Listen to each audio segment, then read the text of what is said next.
Good morning to मेरे सभी प्यारे बच्चों. Today we are here for the another chapter of history class 10th the rise of nationalism in Europe. First part में मैंने आपको chapter के इंट्रोडक्शन के बारे में सब बता दिया था कि किस तरह से फ्रेडरिक सॉर्यू अपनी इमेजिनेशन के आधार पर एक डेमोक्रेटिक यूरोप की पिक्चर बनाता है, द पैक्ट ऑफ नेशन. और इस माध्यम से हम स्टार्ट करते हैं चैप्टर 1, जिसमें हम ये देखेंगे कि किस तरह से यूरोप में नेशनलिज्म राइज हुआ, क्या चेंजेस देखे गए, किस तरह से डिनेस्टी रूल एंड हुआ, किस तरह से नेशन स्टेट्स एग्जिस्टेंस में आए, किस तरह से लोगों ने नेशनलिज्म के लिए स्ट्रगल किया. So today we will learn a very important topic, the French Revolution and the idea of nation. In the year 1789, when French Revolution occurs, it impacts all the Europe similarly. Before 1789, there was monarchical rule in France. जैसा कि हम Europe में nationalism की बात करते हैं, तो ये शुरू कहाँ से हुआ? ये शुरू हुआ था फ्रेंच रिवॉल्यूशन से, जो हुई थी 1789 में. और इसको आप 9th क्लास के चैप्टर 1 हिस्ट्री में पढ़कर आए हैं कि किस तरह से फ्रेंच में कुछ लोगों ने मिलकर पूरे के पूरे बेस्टाइल जेल के साथ राजा का जो किला था उसको जड़ से उखाड़ दिया था. और यहाँ से शुरू हुई थी बहुत ही भयंकर क्रांति, जिसे फ्रेंच रेवोल्यूशन के नाम से जाना जाता है. और 1789 से पहले फ्रांस में जो रूल चलता था वो मोनार्कियल रूल था, राजा का राज्य था. People of France has no power, they had to obey the king. France के लोगों के पास पावर नहीं थी और उन्हें राजा की बात माननी ही पड़ती थी. सो but when the French Revolution occurred, so many political and general changes were seen there. लेकिन जैसे ही फ्रेंच रिवॉल्यूशन होती है, बहुत सारे पॉलिटिकल और जनरल चेंजेस वहाँ पर देखे जाते हैं.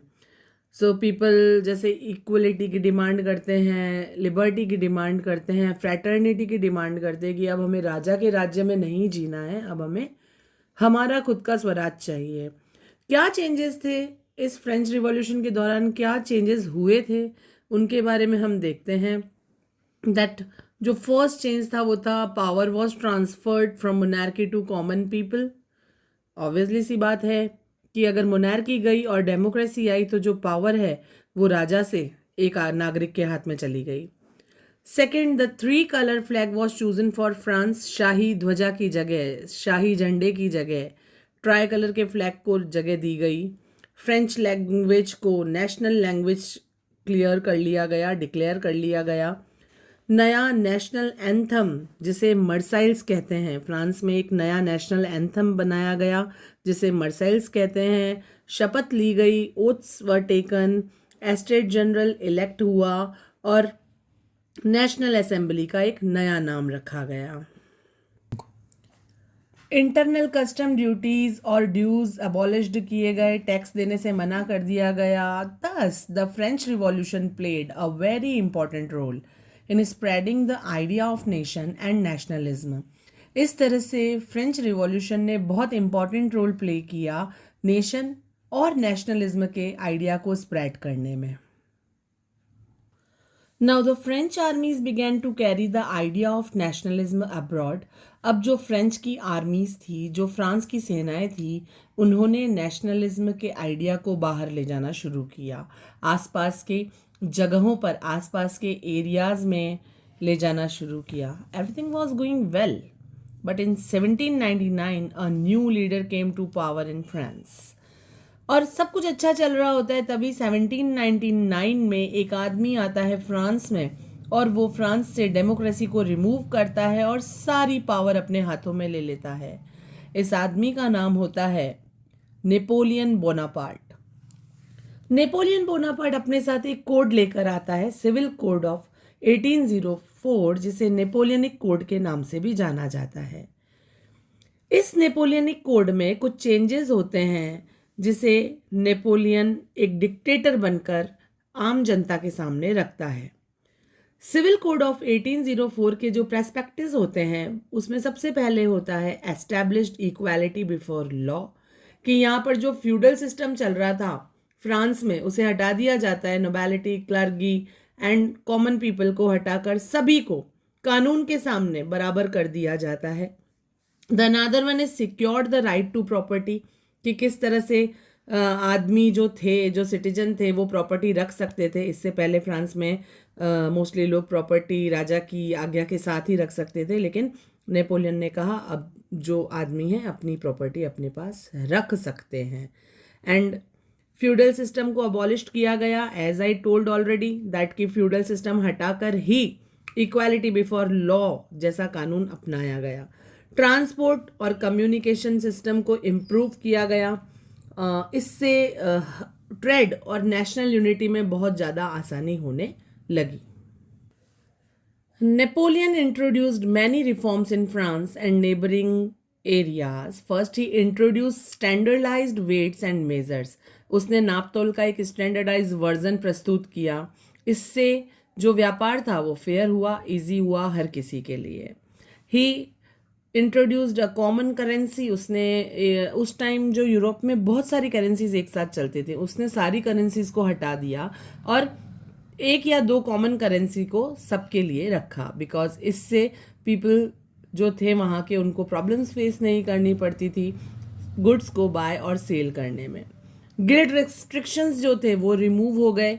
अब now people were free to choose their profession and trade without unnecessary control. But now I thought that why people supported Napoleon. I think the people of France like this reforms very much. जो France के लोग थे उनको Napoleon के द्वारा किए गए change बहुत ज़्यादा पसंद आए होंगे। So the people of France like this ideas for so much that they given the appearance of god to the Napoleon. और फ्रांस के लोग उसके आइडियाज़ को इतना मानने लग गए थे कि वो उसको मसीहा मानते थे, वो उसको भगवान की संज्ञा देते थे। They believed that Napoleon was a मसीहा, someone sent to improve their life, जिसे किसी बड़े भगवान ने उनकी जिंदगी को सुधारने के लिए भेजा है। सो France and neighbouring countries were welcoming Napoleon. So not only France, even neighboring countries welcomed Napoleon. They thought he would free them from monarchical rule. People believed that Napoleon stood for freedom and equality. So because they thought that Napoleon is the one, क्योंकि वो ऐसा सोचते थे कि जो Napoleon है वो है जो उनको मोनार्की से यानी राजा के शासन से छुड़वा सकता है, फ्री करवा सकता है। So Napoleon stood for freedom and equality. This people believed that because they thought that Napoleon is the one who can free them from monarchy. तो लोग ये सब सोच रहे थे कि किस तरह से नेपोलियन एक भगवान का रूप बनकर आया है और उनकी सारी जिंदगी को राजा के शासन से, राजा के गंदे शासन से मुक्त करवा के उन्हें फ्रीडम दिलवाएगा। नेपोलियन फ्रीडम और इक्वालिटी में उनके साथ खड़ा होगा। लेकिन धीरे धीरे जो सच्चाई है वो लोगों के सामने आती है। फ्रांस के लोग जानने लगते थे कि ये जो भी हो रहा था वो नेपोलियन के अपने ही स्वार्थों के कारण हो रहा था। So Napoleon want monarchy system were destroyed, क्योंकि नेपोलियन सिर्फ इतना ही चाहता था कि जो मोनार्की सिस्टम है वो ख़त्म हो जाना चाहिए। Napoleon did not support democracy, instead he wanted absolute power. वो डेमोक्रेसी को सपोर्ट नहीं करता था, बजाय इसके वो चाहता था कि पूरी की पूरी सत्ता उसके हाथ में होनी चाहिए। He ruled like a dictator. उसने एक डिक्टेटर की तरह राज्य करना चाहा। That is why Napoleon is remembered both as a reformer and a villain of history. इसीलिए नेपोलियन को दो तरह से याद किया जाता है, एक तो जनता के कष्ट हरने के लिए और दूसरा इतिहास का विलेन, इतिहास का दुखी सलाहकार। सो क्यों ऐसा होता है कि धीरे धीरे जो लोग हैं वो नेपोलियन से हेट करना स्टार्ट कर देते हैं, लेकिन क्योंकि जो फ्रेंच पीपल थे उनको ये पता नहीं होता है कि नेपोलियन को जिसके बारे में वो सोच रहे हैं कि वो बहुत बढ़िया सा इंसान है, लेकिन वो तो कहानी का विलेन होता है। So that were the reason that people started hating Napoleon. तो ये रीज़न था कि लोग जो है वो नेपोलियन को हेट करना, नफरत करना स्टार्ट करते हैं विद टाइम, क्योंकि people realize that Napoleon's rule was not for public welfare. उनको ये पता चल जाता है कि नेपोलियन का रूल जनता की सुख सुविधा के लिए नहीं है, उसने लोगों से उनकी पॉलिटिकल फ्रीडम छीन ली। टैक्स इंक्रीज किए बुरी तरह से, कॉमन पीपल्स ने इस चीज को बहुत ज्यादा सफर किया. Now we will study about drawbacks of Napoleonic code. Napoleon के कोड में क्या क्या कमियां थी उसको पढ़ेंगे हम, जिसमें सबसे पहले हम पढ़ते हैं lack of political freedom. Although Napoleon introduced many reforms, he did not allow people to participate in politics. There was no freedom of speech and people could not oppose the government. Napoleon ने बहुत सारे सुधार किए थे, लेकिन वो लोगों को कभी भी पॉलिटिक्स में, राजनीति में पार्टिसिपेट नहीं करने देता था. वहाँ पे बोलने की कोई आज़ादी नहीं थी और लोग सरकार का विरोध नहीं कर सकते थे. Second point, that is increased taxation. Tax were increased heavily. The burden of these taxes fell mostly on common people.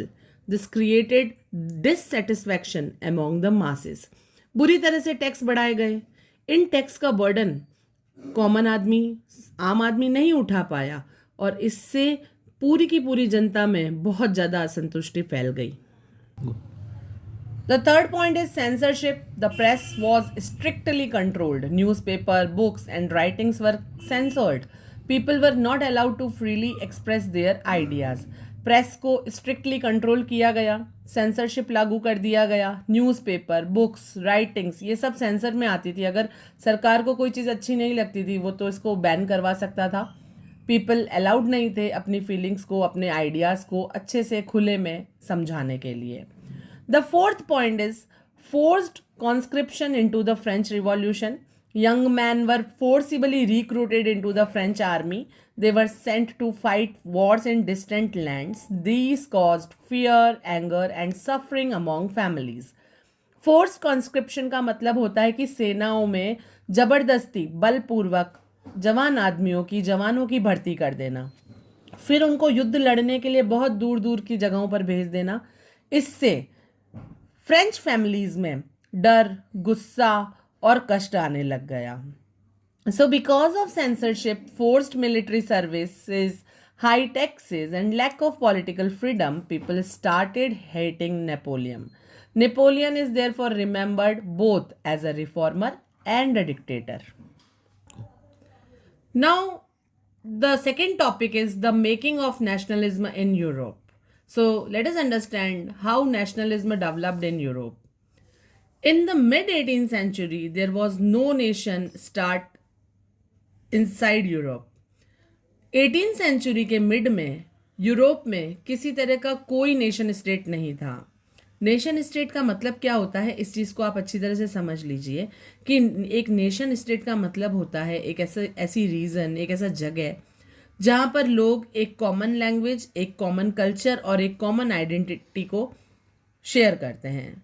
For example, आज सारी की सारी कंट्रीज नेशन स्टेट का एक कॉमन एग्जाम्पल है. लेकिन मिड 18th सेंचुरी में कोई नेशन स्टेट नहीं था, लेकिन बहुत बड़े बड़े साम्राज्य, बड़े बड़े एम्पायर्स वहाँ पर राजाओं के द्वारा राज्य किए जाते थे.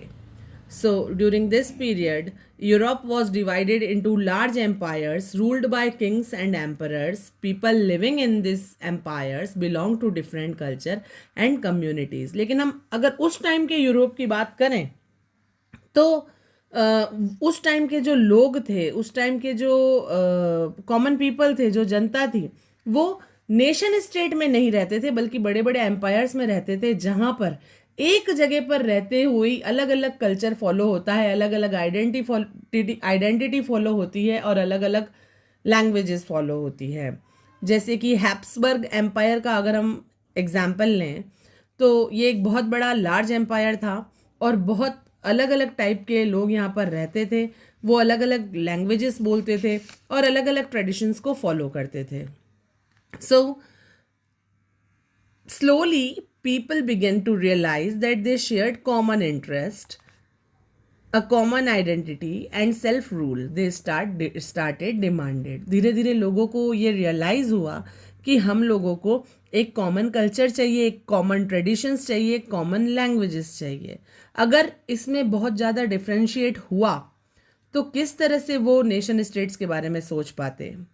तो इसके बाद जब लोगों ने डिमांड किया same culture, same tradition, same language को अपनाने की, तो जो आइडिया ऑफ नेशन स्टेट्स था वो आया. लेकिन कैसे आया उसे हम आगे देखेंगे। Napoleon's reforms helped spread the ideas of equality and nationalism. Napoleon के सुधारों ने जनता की मदद की थी समानता को लाने में, समानता के विचारों को, नेशनलिज्म के विचारों को दुनिया के सामने लाने में, लेकिन उसका जो डिक्टेटोरियल रूल था उसने लोगों में बहुत असंतुष्टि फैलाई। At the same time Europe moved from empires towards the formation of nation states, और इसी टाइम पर यूरोप एम्पायर्स से नेशन स्टेट बनने की दौड़ में शामिल हो गया। And this marked the beginning of modern nationalism in Europe.